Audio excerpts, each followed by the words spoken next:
Hey, this is Matt once again. Welcome back to another video. This is another paid request from Jay Sean. Thank you so much for that.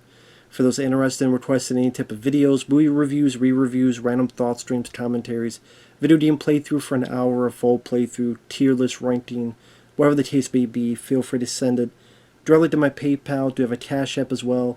Links are down below in the info box, and I will get to it as soon as I possibly can. And this is for Electric Boogaloo, The Wild Story of Canon Films. Now, I've seen this documentary before. I remember looking forward to it because I actually like Canon Films. I like a lot of their movies. Not all of them, but I like Death Wish 2. I like Death Wish 3. I could watch Death Wish 4. I liked American Ninja. I liked American Ninja 2. I love Over the Top. I love Cyborg. Bloodsport, Revenge of the Ninja. There's a lot of films of theirs I like. Teen Solomon's Mines. So when you watch a film like this,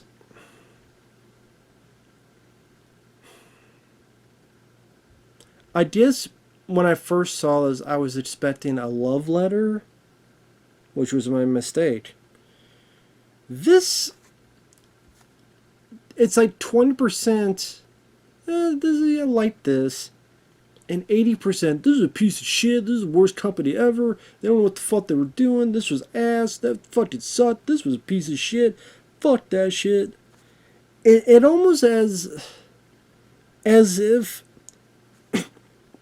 do you seriously like these movies? You're fucking dumb for liking this shit. Why you like these fucking movies? You must be an idiot. You must be a fucking moron. And I can't remember how it was worded. The guy who directed American Ninja, Sam Furstenberg.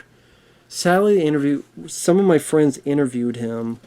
Sadly, I don't think it's up anymore. Because the thing was on my friend Fabio's channel, I think. And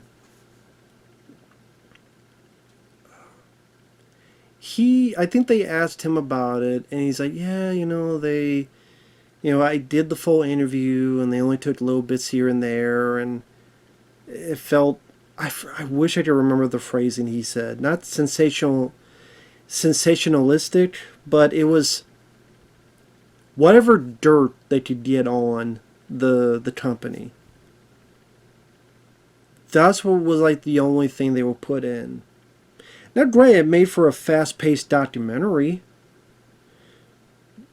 Very quick, going through a lot of films and a lot of talking heads and a lot of people interviewed.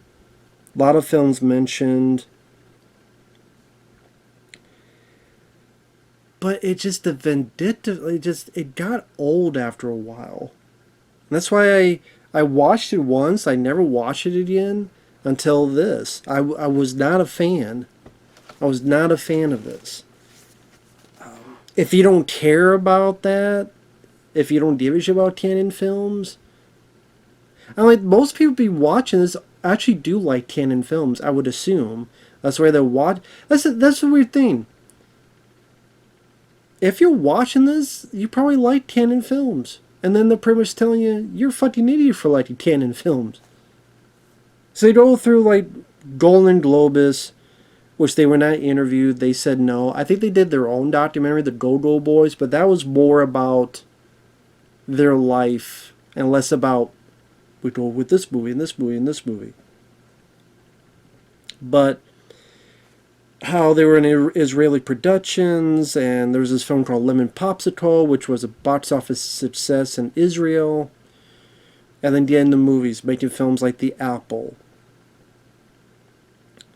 And I did, like, if it's a film like The Apple, I can understand, the what the fuck this, like, going with that route. I mean, there's a song called I'm Coming. Apparently they had a screening and they showed the film, and they gave them, like, the music, and they threw the music back at the screen. Or they talk about this actress named Sylvia, and they kept casting her in films like Mata Hari, and the guy's like, I cannot do this. Like, they open the door, they fuck. They go over here, they fuck. They go over here, they fuck. Like, there's got to be more to the story. And it was cool to see old footage back to the day of some of these guys talking. Like the one guy go, limousine, schmizzle lunches, bunches thing. We don't need any of this. We just use the money to make the films.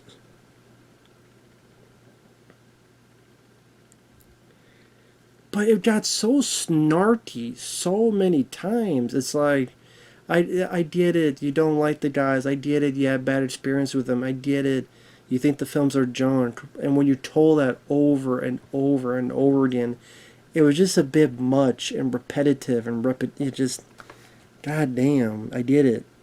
They talked about The Last American Virgin, which is pretty much a remake of Lemon Popsicle. They talked about Death Wish 2, and the guy's like, my script was original and clever, but, when I saw the film, I was appalled. I'm like, dude, maybe you weren't that great of a fucking writer. I like Death Wish 2. I can agree that the rapey scenes, they were they didn't need to be that way. They were overdone. But I think there's a lot of other stuff to like about the film. The score is really good. I think Bronson does a solid job. The depth where the Lawrence Fishburne gets shot through the stereo, I think is a cool shot. Great lines. You believe in Jesus. You're going to meet him soon. Like, there's some good stuff in it, but they don't want to talk about that. They never talked about the good of Death Wish 2 or other stuff. And some, it's like, God forbid, the only time someone says something nice is like Runaway Train. That's it.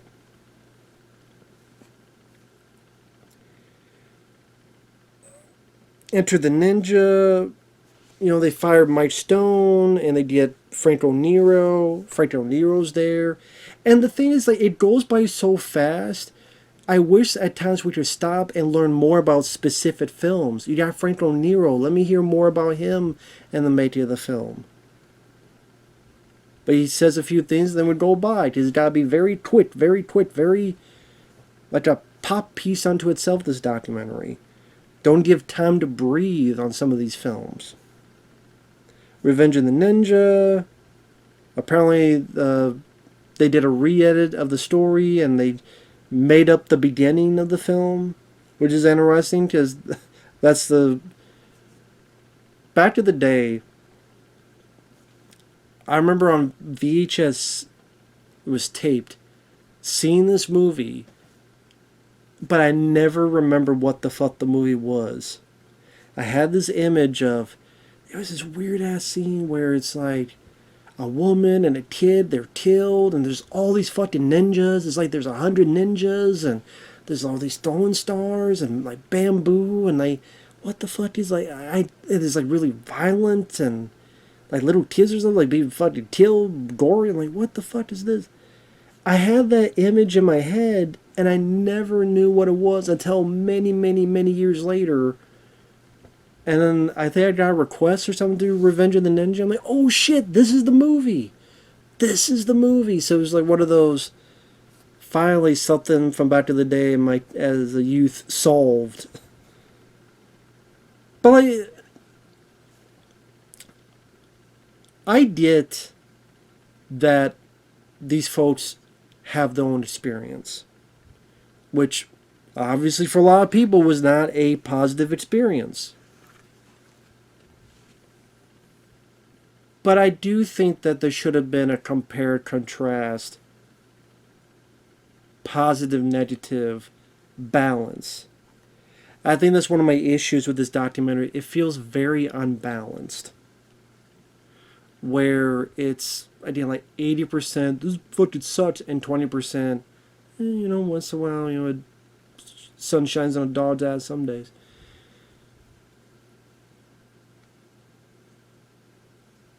And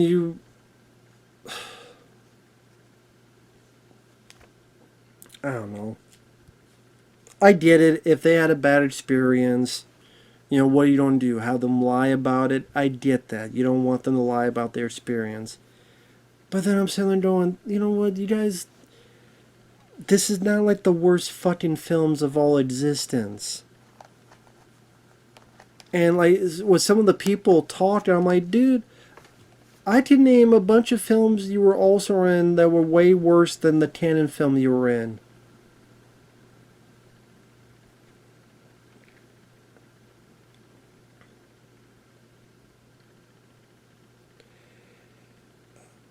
And Revenge of the Ninja, how about you bring up like people who liked the film, people who enjoyed the film, people who thought, yeah, that's a fun film, or how that helped really create the ninja market.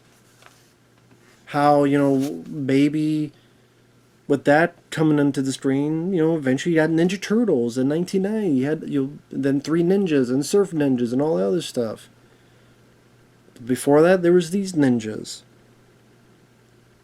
Or hell, would have been nice if they got Sho Krasugi interviewed or something.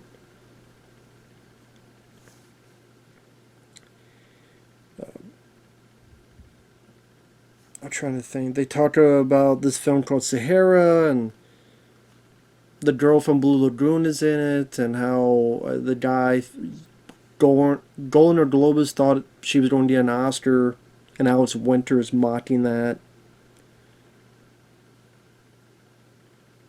Break-In. They talk about how Break-In was a hit.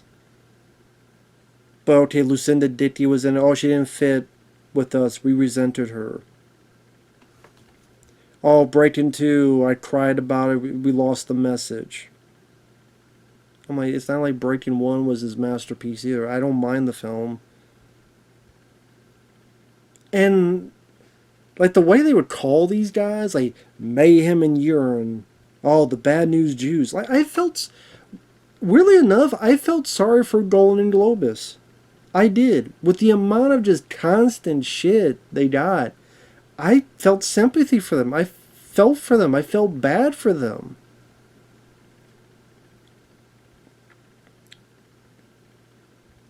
Like one of the few people that gave them their kind of their roses was this. I forget the director. It was a foreign director. God, I forget what his name was.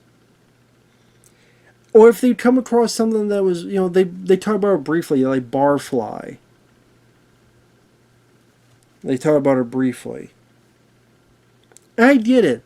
The other side, the stories are much more extravagant. The stories are much more unique and much more to talk about. And, okay, the one girl wants to burn her VHS of America 3000. Okay, she had a bad time. She wanted to quit. You wanted to go pay the crew. It'd be nice to get more of a fuller story so we could see the full picture of what that was all about.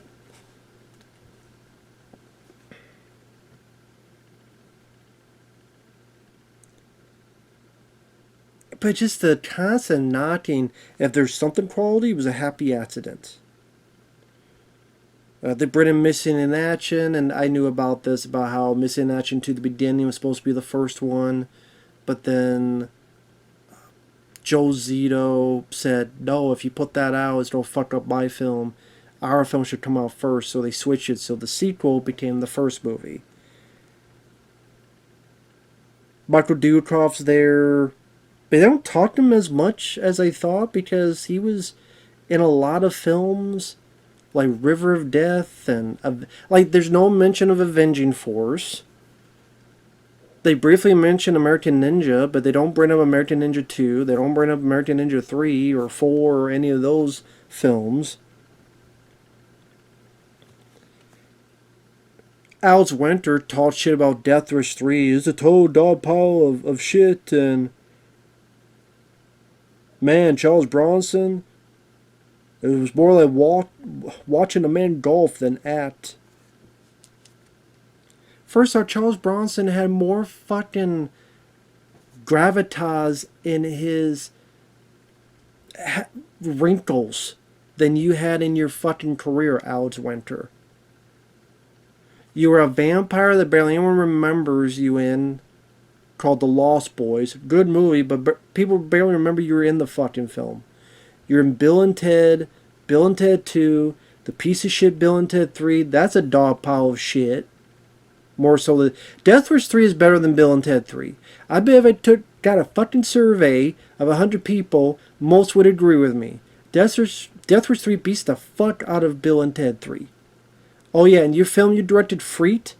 More like fucked, as in get fucked, and go fuck yourself, Alex Winter. I know it's his opinion. I think it's a shitty opinion. I'm sorry, the guy who made Freet, which I think is a piece of shit, boring, fucking awful film, and then you're in Bill and Ted 3, another piece of shit, awful fucking film. So you have no room to talk, Alex Winter. That's what I'm saying. And then talking shit about Charles Bronson. Oh, like, did he do anything bad to you? Awful to you? No? Then go fuck yourself, Alex Winter.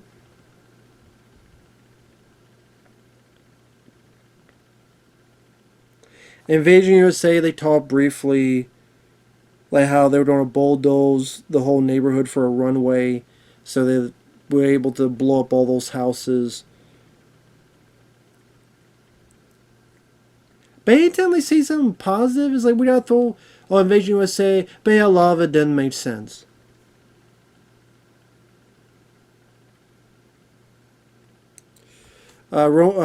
Teen Solomon's Mines, they talk about how the producers wanted that Stone Girl, so they thought it was Sharon Stone, but they wanted the girl from Romancing the Stone, Kathleen Turner. Teen Solomon's Mines, they talked shit about how, well, it wasn't going to be Raiders of the Lost Ark.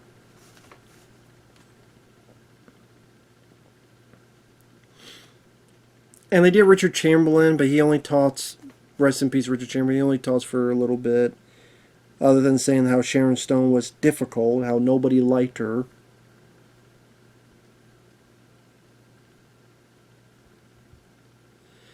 And then they talk about Over the Top, which, listen, I get it, people have their opinions, they have their different tastes, but I liked Teen Solomon's Mines. I think that's a fun movie. The sequel is what it is. It's definitely a cheaper film. But Cassandra Peterson, I get that you want to talk shit about the film. Okay, it's not a great film. But when you're in the... I mean, Elvira, Mistress of the Dark is okay. It's not like it's a classic. It's okay. And I think Alan Corman, Lost City of Gold, is better than Elvira's Haunted... What the fuck was that sequel? Haunted Mills, whatever the fuck the sequel was. Don't even remember the damn title. Don't care. Okay. And then, I love Death Wish 3. I like I like these movies I do like, so go fuck yourself, documentary. How about that? And then Over the Top. They just talked so much shit about Over the Top. Like the writer. Well, I wrote the film, but the script wasn't nearly as dumb as the movie. And they just kept mocking the film like, Over the Top is a good fucking film. And maybe that's the thing. I kind of saw, weirdly enough, a kinship with Golan and Globus. I saw like a weird kinship with them. Where they love films, and they just wanted to talk about films. No, let's talk about films. Let's talk about films. Off time, they went to the theater. And, you know, people are like, oh, yeah, they didn't understand the American market. They didn't understand what Americans wanted. Obviously, they did, because a lot of people like me and other people grew up with canon films. They love these type of films. They adore these type of films. Yeah, that one jagoff, Erwin Yablans. Oh, I worked for MGM, and each time they gave us a movie, it was a piece of shit. You're also the guy that talked shit about John Carpenter, Halloween 2, and... maybe like The Fog as well. I mean, you seem like a grumpy... You're grumpy fuck. Or when you're blondes, go fuck yourself. That's what I meant. Like, so many people, I'm like, go fuck yourself. How about you go fuck yourself? How about you go fuck yourself? I'm sticking up like Golan Globus. Maybe they treated you like shit because you're an asshole. I don't know. Maybe because, like, I actually like their sensibility because I agree with their sensibility of films. Doesn't mean I love every film they did, but I like, you know, How films like I agree with their sensibility, the Delta Force, Over the Top, Invasion USA.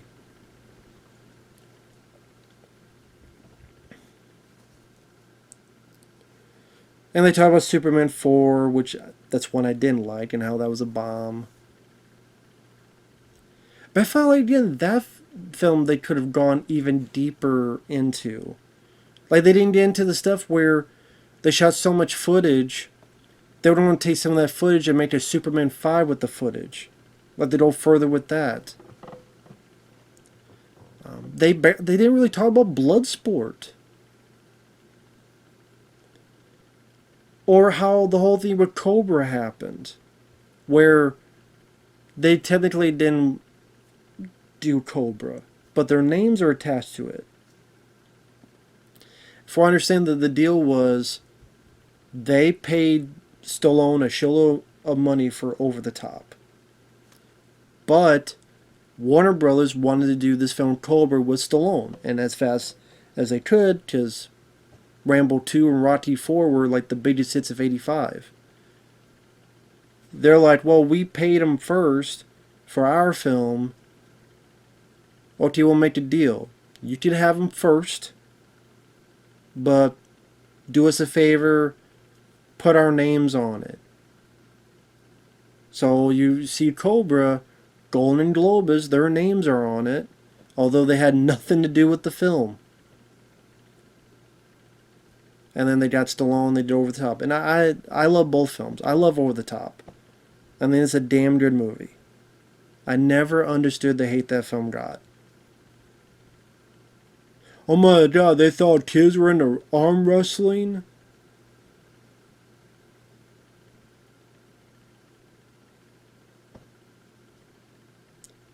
At least it was... Yeah, some kids were. Tests of strength. Maybe if they started, they wouldn't be on their fucking phones all the time and they have some fucking muscles. Maybe they should have started fucking doing that. Instead of playing with the goddamn phone all the time. Do this.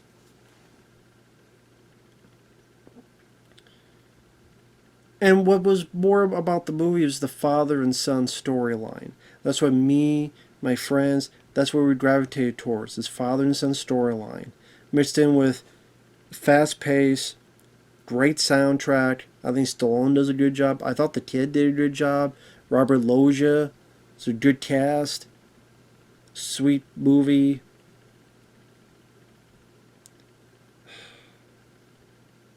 I never understood why Over the Top got shit on.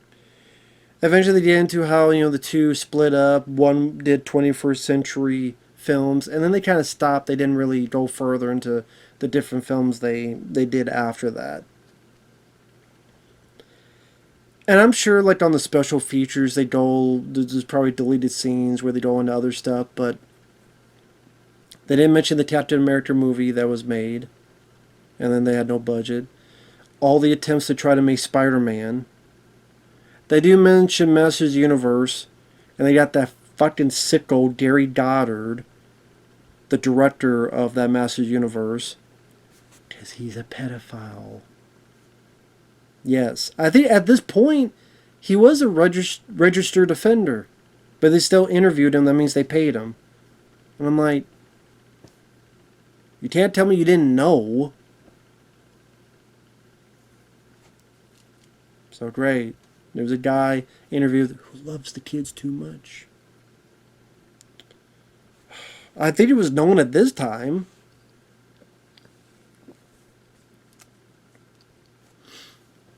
And the thing is, like, some of this stuff goes by so quick that you don't get a whole lot of meat to the matter of a lot of these productions. And is it a fast-paced documentary? Sure. Are there fun moments? Sure. The bit when they talk about that film Going Bananas, where they had Clyde, the orangutan from Every Which Way But Loose, and the guy's talking about how Menahem Golan was talking to the ape as if it was a person. You're going to do this, and then they're going to make this film, but apparently I think he accidentally bit a kid or something. So then you got a little person in a suit, and you could clearly tell. Like, okay, stuff like that I get, kind of the weird, crazy, the apple going bananas, but it felt like it felt like the majority of the movies they taught in that fashion. Again, unless it was Runaway Train. They didn't talk too much shit about American Ninja, but they didn't really talk much in depth other than Chuck Norris.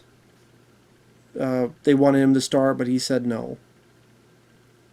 And about Dudikoff mentioned about how he was like the up and comer, and he seemed like he was going to do all these films and say, "Hey, we will." You just getting started. But it would have been nice to hear more about Dudikoff. Avenging Force, River of Death, what was that? Platoon Leader. But how close were you to playing a Spider-Man or Captain America? Like, it seemed like there's a lot more you could ask the dude about. What was the reason for you not doing American Ninja 3? How did they bring you back for American Ninja 4? But again, there's no time to breathe.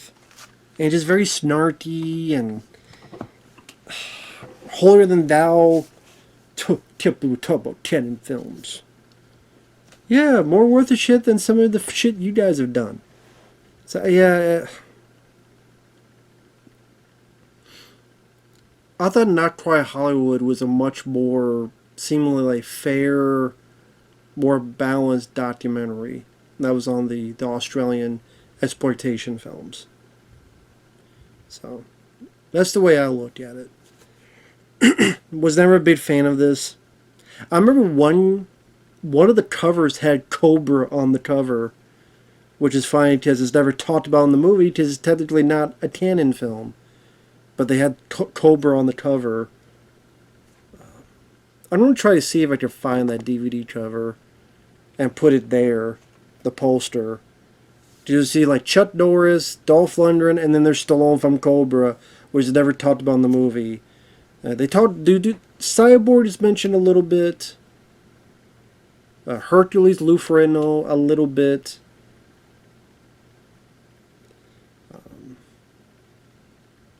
Ninja 3 The Domination, a little bit. They said that it didn't do well because audiences didn't believe about a woman being a ninja.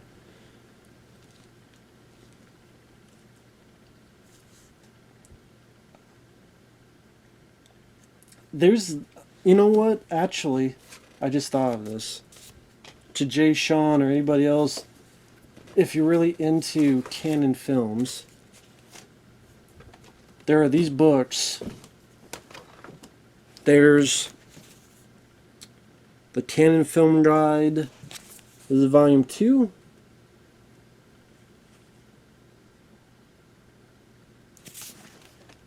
And volume 1. 1980 to 1984. And 85 to 87. I think this guy was working on a third one, but this one is definitely much more... I may not agree with all of his opinions, but this one is definitely much more researched, depth-filled, a taste of canon films. So...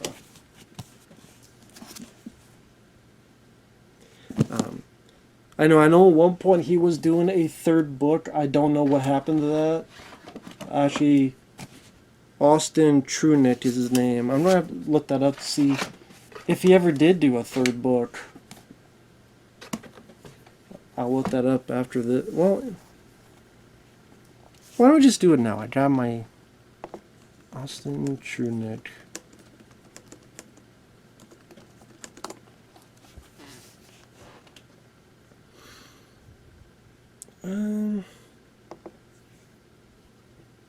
I just want to check real quick. Because I know I'll forget.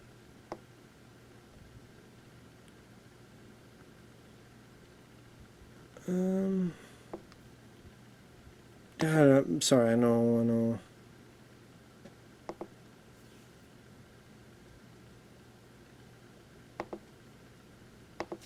I'm trying. No, I'm not seeing it. Yeah, he might not have. He might never have done it. So, oh well. But those two books do exist, so there's that. With that said, thanks for watching. Take care. Sorry, I'm just going on tangents now. We'll see you guys later. Bye bye for now.